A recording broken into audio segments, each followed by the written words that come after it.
ওকে ইউটিউবে ছেড়ে দেবো, সমস্যা নেই।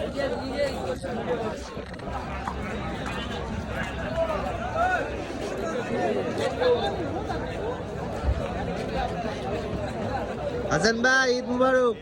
আপনার সাথে তো জোরাজোরি করলাম না। ঈদ মুবারক। হইলো না, কাটলেন ঈদ মুবারক। ঈদ মুবারক। জোরাজোরি করলাম না তোমার সাথে, আমার এটা কথা হইলো নাকি বাপ্পি ভাই?